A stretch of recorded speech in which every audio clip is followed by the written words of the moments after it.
Hello everyone, welcome back to show ಮತ್ತು all in one YouTube channel.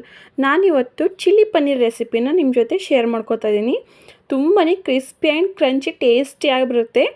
ದಯವಿಟ್ಟು ವಿಡಿಯೋನ ಒಂದ್ಸಲ ಸ್ಕಿಪ್ ಮಾಡದೆ ಕೊನೆಯವರೆಗೂ ನೋಡಿ. ಈ ಚಿಲ್ಲಿ ಪನ್ನೀರ್ ಯಾರಿಗೆ ಇಷ್ಟ ಆಗಲ್ಲ ಹೇಳಿ? ಚಿಕ್ಕವರಿಂದ ದೊಡ್ಡೋರವರೆಗೂ ಎಲ್ಲರಿಗೂ ಇಷ್ಟ ಆಗುತ್ತೆ. ಬನ್ನಿ ಹೇಗೆ ಮಾಡೋದು ಅಂತ ನೋಡೋಣ. ಮೊದಲಿಗೆ ಪನ್ನೀರನ್ನ ಮ್ಯಾರಿನೇಟ್ ಮಾಡ್ಕೋಬೇಕಾಗುತ್ತೆ. ಪನ್ನೀರನ್ನ ಚಿಕ್ಕದಾಗಿ ಕಟ್ ಮಾಡಿಕೊಂಡು ಅದಕ್ಕೆ 1 ಸ್ಪೂನ್ ಆಗೋಷ್ಟು ಅಕ್ಕಿ ಹಿಟ್ಟು ಮತ್ತು 1 ಸ್ಪೂನ್ ಆಗೋಷ್ಟು ಕಾರ್ನ್ಫ್ಲವರ್ನ ಹಾಕೋತಾ ಇದ್ದೀನಿ. ಮತ್ತು 1/2 ಸ್ಪೂನ್ ಆಗೋಷ್ಟು ರೆಡ್ ಚಿಲ್ಲಿ ಪೌಡರ್ ಮತ್ತು ಒಂದು ಸ್ವಲ್ಪ ಅರಿಶಿನ ಹಾಕ್ಕೊಂಡು ನೀಟಾಗಿ ಮಿಕ್ಸ್ ಮಾಡ್ಕೋಬೇಕಾಗತ್ತೆ. ಇಲ್ಲಿ ಅಕ್ಕಿ ಹಿಟ್ಟು ಹಾಕೋದ್ರಿಂದ ನಮ್ಮ ಚಿಲ್ಲಿ ಪನ್ನೀರ್ ತುಂಬಾ ಕ್ರಿಸ್ಪಿಯಾಗಿ ಬರುತ್ತೆ. ಮೊದಲಿಗೆ ನೀರು ಹಾಕದೆ ಈ ಥರ ನೀಟಾಗಿ ಮಿಕ್ಸ್ ಮಾಡ್ಕೊಳ್ಳಿ. ಆಮೇಲೆ ಒಂದು ಸ್ವಲ್ಪ ನೀರು ಏನಾದರೂ ಬೇಕು ಅಂತ ಅನಿಸಿದ್ರೆ ಒಂದು ಸ್ವಲ್ಪನೇ ನೀರು ಹಾಕ್ಕೊಂಡು ನೀಟಾಗಿ ಅದನ್ನು ಮಿಕ್ಸ್ ಮಾಡ್ಕೋಬೇಕು. ಇವಾಗ ಇದನ್ನು ಕಾದಿರೋ ಎಣ್ಣೆಯಲ್ಲಿ ಒಂದೊಂದಾಗಿ ಹಾಕ್ಕೊಂಡು ಬರಬೇಕು. ಎಲ್ಲನೂ ಒಂದೇ ಸಲ ಹಾಕ್ಕೊಂಡ್ರೆ ಅದು ಒಂದೇ ಕಡೆ ಗಂಟಾಗಿ ಕೂತ್ಕೊಳ್ಳುತ್ತೆ. ಅದಕ್ಕೆ ಒಂದೊಂದಾಗಿ ಹಾಕ್ಕೊಂಡು ಆಮೇಲೆ ಒಂದು ಸ್ವಲ್ಪ ಸೆಕೆಂಡ್ ಬಿಟ್ಟು ಎಣ್ಣೆಲಿ ಇದನ್ನು ಅಲ್ಲಾಡ್ಸೋಕ್ಕೆ ಸ್ಟಾರ್ಟ್ ಮಾಡಬೇಕು. ಮೊದಲೇ ಅಲ್ಲಾಡಿಸಿದ್ರೆ ಅದು ಒಂದಕ್ಕೊಂದು ಅಂಟ್ಕೊಳ್ಳೋಕ್ಕೆ ಚಾನ್ಸಸ್ ಇರುತ್ತೆ. ಇದನ್ನು ಇವಾಗ ಒಂದು 5ರಿಂದ 6 ನಿಮಿಷ ಎಣ್ಣೆಯಲ್ಲಿ ನೀಟಾಗಿ ಫ್ರೈ ಮಾಡಿಕೊಂಡು ಒಂದು ಕಡೆ ಎತ್ತಿಟ್ಕೋಬೇಕು. ಎಲ್ಲನೂ ಸೇಮ್ ಇದೇ ಥರ ಮಾಡ್ಕೋಬೇಕು. ನೀವು ಒಂದು ಸಲ ಮನೇಲಿ ಟ್ರೈ ಮಾಡಿ ನೋಡಿ. ತುಂಬಾ ಈಸಿ ಆ್ಯಂಡ್ ಸಿಂಪಲ್ ಆಗಿದೆ ಮಾಡೋಕ್ಕೆ. ಆದರೆ ತಿನ್ನೋಕ್ಕೆ ಮಾತ್ರ ತುಂಬಾ ಟೇಸ್ಟಿಯಾಗಿರುತ್ತೆ.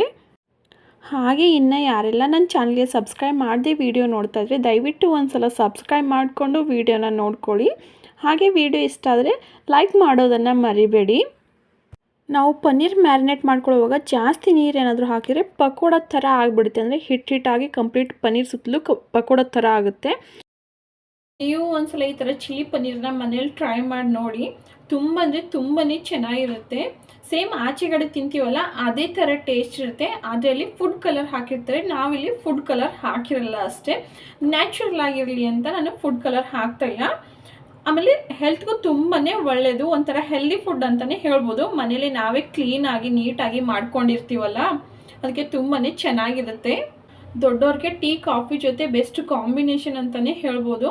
ಆಮೇಲೆ ಚಿಕ್ಕವರು ಆವಾಗ ಏನಾದರೂ ತಿಂಡಿ ಕೊಡು ಅಂದಾಗ ಈ ಥರ ಮಾಡಿಕೊಟ್ರೆ ಇದು ತುಂಬ ಬೇಗನೂ ಆಗುತ್ತೆ. ಆಮೇಲೆ ಅವ್ರಿಗೆ ಇಷ್ಟನೂ ಆಗುತ್ತೆ. ನಮ್ಗೆ ಎಷ್ಟು ಖಾರ ಉಪ್ಪು ಬೇಕು ಅದು ನಮ್ಮ ಮನೇಲಿ ಯಾವ ಥರ ತಿಂತಾರೆ ಅದನ್ನೆಲ್ಲ ನಮ್ಗೆ ಚೆನ್ನಾಗಿ ಗೊತ್ತಿರುತ್ತಲ್ಲ. ಅದನ್ನು ನೋಡಿಕೊಂಡು ನಾನುವೇ ಈ ಥರ ಪ್ರಿಪೇರ್ ಮಾಡಿಕೊಟ್ರೆ ಎಷ್ಟು ಚೆನ್ನಾಗಿರುತ್ತಲ್ಲ, ಖುಷಿಯಾಗಿ ತಿಂತಾರೆ. ಇವಾಗ ಚಿಲ್ಲಿ ಪನ್ನೀರ್ಗೆ ಟೇಸ್ಟಿಯಾಗಿರೋ ಸಾಸ್ ರೆಡಿ ಮಾಡ್ಕೊಳ್ಬೇಕಾಗುತ್ತೆ. ಅದಕ್ಕೆ ಮೊದಲಿಗೆ 1 ಸ್ಪೂನ್ ಆಗೋಷ್ಟು ಕಾರ್ನ್ಫ್ಲವರ್ಗೆ ಒಂದು ಸ್ವಲ್ಪನೇ ನೀರು ಹಾಕ್ಕೊಂಡು ಈ ಥರ ನೀಟಾಗಿ ಮಿಕ್ಸ್ ಮಾಡ್ಕೋಬೇಕು. ಆಮೇಲೆ ನೆಕ್ಸ್ಟು ಇನ್ನೊಂದು ಬೌಲ್ಗೆ 1 ಸ್ಪೂನ್ ಆಗೋಷ್ಟು ರೆಡ್ ಚಿಲ್ಲಿ ಪೌಡರ್ನ ಹಾಕ್ಕೊಂಡು ಅದಕ್ಕೂ ಒಂದು ಸ್ವಲ್ಪ ನೀರು ಹಾಕ್ಕೊಂಡು ನೀಟಾಗಿ ಮಿಕ್ಸ್ ಮಾಡಿಕೊಂಡು ಎರಡನ್ನೂ ಒಂದು ಕಡೆ ಸೈಡಲ್ಲಿ ಎತ್ತಿಟ್ಕೋತಾ ಇದ್ದೀನಿ. ಆಮೇಲೆ ಒಂದು ಬಾಣಲಿಗೆ ಒಂದು ಸ್ವಲ್ಪ ಎಣ್ಣೆ ಹಾಕ್ಕೊಂಡು ಎಣ್ಣೆ ಕಾದ್ಮೇಲೆ ಅದಕ್ಕೆ ಒಂದು ಸ್ವಲ್ಪ ಜೀರಿಗೆನ ಹಾಕ್ಕೊಂಡು ಜೀರಿಗೆ ಕೆಂಪಾದಮೇಲೆ ಅದಕ್ಕೆ ಒಂದು 2ರಿಂದ 3 ಕಟ್ ಮಾಡ್ಕೊಂಡಿರೋ ಹಸಿಮೆಣ್ಸಿನ್ಕಾಯಿನ ಸೇರಿಸ್ಕೊತಾ ಇದ್ದೀನಿ. ಹಸಿಮೆಣ್ಸಿನ್ಕಾಯಿ ಕಡಿಮೆ ಹಾಕ್ಕೋಬೇಕು, ಯಾಕಂದರೆ ನಾವು ಆಲ್ರೆಡಿ ರೆಡ್ ಚಿಲ್ಲಿ ಪೌಡರ್ನ ಮಿಕ್ಸ್ ಮಾಡಿ ಇಟ್ಕೊಂಡಿದ್ದೀವಿ. ಹಸಿಮೆಣ್ಸಿನ್ಕಾಯಿ ಆದಮೇಲೆ ಒಂದು 4ರಿಂದ 5 ದಪ್ಪ ಚಟ್ಕೊಂಡಿರೋ ಬೆಳ್ಳುಳ್ಳಿನ ಹಾಕ್ಕೊಂಡಿದ್ದೀನಿ. ನಾವಿಲ್ಲಿ ಬೆಳ್ಳುಳ್ಳಿ ಕಟ್ ಮಾಡಬೇಕಾದ್ರೂ ಹಾಕೋಬೋದು. ಇದನ್ನು ಒಂದು ಸ್ವಲ್ಪನೇ ಫ್ರೈ ಮಾಡ್ಕೋಬೇಕು. ಆಮೇಲೆ ಇವಾಗ ಒಂದು ಮೀಡಿಯಮ್ ಸೈಜ್ ಈರುಳ್ಳಿನ ದಪ್ಪ ಕಟ್ ಮಾಡಿಕೊಂಡು ಸೇರಿಸ್ಕೊತಾ ಇದ್ದೀನಿ. ನೋಡ್ಬೋದು ನೀವಿಲ್ಲಿ. ನೆಕ್ಸ್ಟು ದಪ್ಪ ಕಟ್ ಮಾಡ್ಕೊಂಡಿರೋ 1/2 ಕ್ಯಾಪ್ಸಿಕಮ್ನ ನಾವಿಲ್ಲಿ ಸೇರಿಸ್ಕೋಬೇಕಾಗುತ್ತೆ. ತರಕಾರಿನೆಲ್ಲ ಜಾಸ್ತಿ ಫ್ರೈ ಮಾಡ್ಕೊಳ್ಳೋಕೆ ಹೋಗಬಾರ್ದು, ಯಾಕಂದರೆ ಚಿಲ್ಲಿ ಪನ್ನೀರಲ್ಲಿ ತರಕಾರಿ ಎಲ್ಲ ಕ್ರಂಚಿ ಆಗಿದ್ರೇ ಟೇಸ್ಟ್ ಚೆನ್ನಾಗಿ ಬರುತ್ತೆ.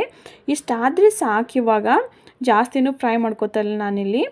ಇವಾಗ 1 ಸ್ಪೂನ್ ಆಗೋಷ್ಟು ಸೋಯಾ ಸಾಸ್ನ ಹಾಕೋತೀನಿ ಮತ್ತು 1 ಸ್ಪೂನ್ ಆಗೋಷ್ಟು ರೆಡ್ ಚಿಲ್ಲಿ ಸಾಸ್, 1 ಸ್ಪೂನ್ ಆಗೋಷ್ಟು ಗ್ರೀನ್ ಚಿಲ್ಲಿ ಸಾಸ್ನ ನಾನಿಲ್ಲಿ ಸೇರಿಸ್ಕೊಂಡು ನೀಟಾಗಿ ಮಿಕ್ಸ್ ಮಾಡ್ಕೋತಾ ಇದ್ದೀನಿ. ನೀವು ಸಾಸ್ನ ಹೆಚ್ಚು ಕಮ್ಮಿ ಮಾಡ್ಕೋಬೋದು, ಅಂದರೆ ನಿಮಗೆ ಯಾವ ಥರ ಟೇಸ್ಟ್ ಬೇಕೋ ಆ ಥರ ಇಲ್ಲಿ ಹಾಕ್ಕೋಬೋದು.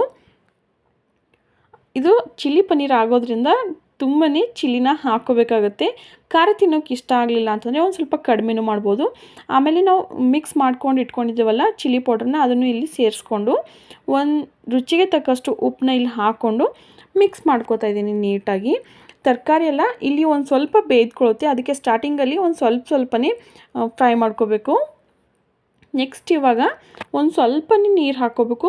ನಾವು ಡ್ರೈ ಚಿಲ್ಲಿ ಪನ್ನೀರ್ ಮಾಡ್ಕೋತಾ ಇದ್ದರೆ ಸ್ವಲ್ಪನೇ ನೀರು ಹಾಕ್ಕೋಬೇಕು. ಗ್ರೇವಿ ಬೇಕಾದರೆ ಇಲ್ಲಿ ನಾವು ಜಾಸ್ತಿ ನೀರು ಹಾಕ್ಕೋಬೋದು. ನಾನು ಡ್ರೈ ಚಿಲ್ಲಿ ಪನ್ನೀರ್ ಮಾಡ್ಕೋತಾ ಇದ್ದೀನಿ, ಅದಕ್ಕೆ ಒಂದು ಸ್ವಲ್ಪನೇ ನೀರು ಹಾಕ್ಕೋತಾ ಇದ್ದೀನಿ. ಇದಾದಮೇಲೆ ನೆಕ್ಸ್ಟು ಮಿಕ್ಸ್ ಮಾಡಿ ಇಟ್ಕೊಂಡಿದ್ವಲ್ಲ ಕಾರ್ನ್ಫ್ಲವರು, ಅದನ್ನು ಇವಾಗ ನಾನಿಲ್ಲಿ ಸೇರಿಸ್ಕೊತೀನಿ. ಇದು ಹಾಕೋದ್ರಿಂದ ಥಿಕ್ನೆಸ್ ಆಗುತ್ತೆ, ಇಲ್ಲಿ ಗ್ರೇವಿಗೆ ತುಂಬಾ ಥಿಕ್ನೆಸ್ ಕೊಡುತ್ತೆ ಮತ್ತು ಟೇಸ್ಟು ತುಂಬಾ ಚೆನ್ನಾಗಿರುತ್ತೆ. ನೋಡ್ಬೋದು ನೀವು ಇಲ್ಲಿ ಕಾರ್ನ್ಫ್ಲವರ್ ಹಾಕಿದ ತಕ್ಷಣವೇ ಎಲ್ಲನೇ ತುಂಬ ಚೆನ್ನಾಗಿ ಹೀರ್ಕೊಳ್ತು. ಅದಕ್ಕೆ ನಾನು ಒಂದು ಸ್ವಲ್ಪ ನೀರು ಹಾಕ್ಕೋತಾ ಇದ್ದೀನಿ. ಇಲ್ಲಿ ಹಾಕ್ಕೊಂಡಿರೋ ಸಾಸಸ್ಗಳೆಲ್ಲ ಚೆನ್ನಾಗಿ ಬೇಯ್ಕೊಂಡಿದೆ. ಇವಾಗ ಫ್ರೈ ಮಾಡ್ಕೊಂಡು ಇಟ್ಕೊಂಡಿದ್ವಲ್ಲ ಪನ್ನೀರನ್ನ ಇಲ್ಲಿ ಸೇರಿಸ್ಕೋಬೇಕು. ಅದನ್ನು ನಿಧಾನಕ್ಕೆ ಮಿಕ್ಸ್ ಮಾಡ್ಕೋಬೇಕು. ನೋಡಿ ಇಲ್ಲಿ ನಾನು ಮಾಡ್ಕೋತಾ ಇದ್ದೀನಲ್ಲ, ಈ ಥರ ನಿಧಾನಕ್ಕೆ ಒಂದು ಸಲ ಮಿಕ್ಸ್ ಮಾಡಿಕೊಂಡು ಒಂದು 2 ನಿಮಿಷ ಬೇಯಿಸ್ಕೊಂಡ್ರೆ ಚಿಲ್ಲಿ ಪನ್ನೀರ್ ರೆಡಿ ಆಗೇ ಬಿಡುತ್ತೆ. ಕೊನೆಯಲ್ಲಿ ಒಂದು ಸ್ವಲ್ಪ ಕೊತ್ತಂಬರಿ ಸೊಪ್ಪನ್ನ ಹಾಕ್ಕೊಂಡ್ರೆ ಟೇಸ್ಟಿಯಾಗಿರೋ ಚಿಲ್ಲಿ ಪನ್ನೀರ್ ರೆಡಿ ಆಗೇ ಹೋಯಿತು.